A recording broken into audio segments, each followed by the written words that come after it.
क्या आप महाभारत और भारतीय पौराणिक कथाओं के गहरे रहस्यों और अनसुलझी कहानियों में रुचि रखते हैं? अगर हाँ, तो हमारे चैनल इंडियन एपिक को लाइक और सब्सक्राइब करना न भूलें, ताकि आप पौराणिक कहानियों के ऐसे ही अद्भुत रहस्यों से परिचित हो सकें।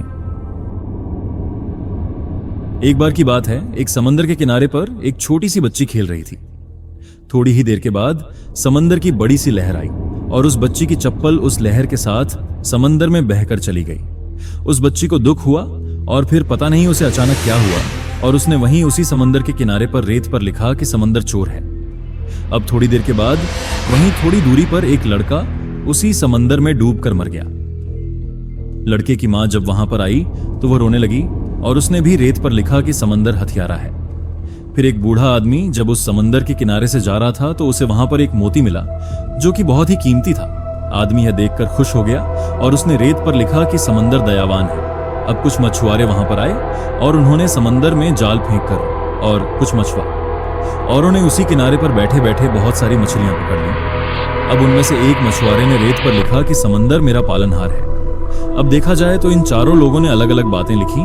किसी ने समंदर को अच्छा कहा तो किसी ने बुरा, किसी ने समंदर को पालनहार कहा तो किसी ने हत्यारा, किसी ने चोर कहा तो किसी ने दयावान। अब थोड़ी देर बाद समंदर की एक बड़ी सी लहर आई और यह जितना भी उस किनारे पर लिखा हुआ था वह लहर सब कुछ मिटाकर चली गई। अब किनारे की सारी मिट्टी वापस पहले जैसी हो गई। तो इस छोटी सी कहानी से हमें यह सीख मिलती है कि भले ही लोग समंदर के बारे में कुछ भी कहें, समंदर अपनी ही लहरों में मस्त रहता है। दोस्तों, ये कहानी बहुत ही छोटी सी है, लेकिन हमें इस कहानी से बहुत बड़ी सीख मिलती है। सेम इसी तरह हमारी जिंदगी में भी लोग हमें क्या बोलते हैं उसे ना सोचकर हमें अपना काम अपने मन मुताबिक करते रहना चाहिए।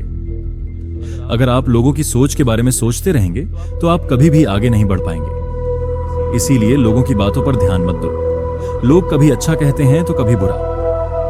तो अगर आप इस कहानी को और भी लोगों तक पहुंचाना चाहते हो तो इस वीडियो को लाइक करिए, ताकि ब्राइब जरूर करिए।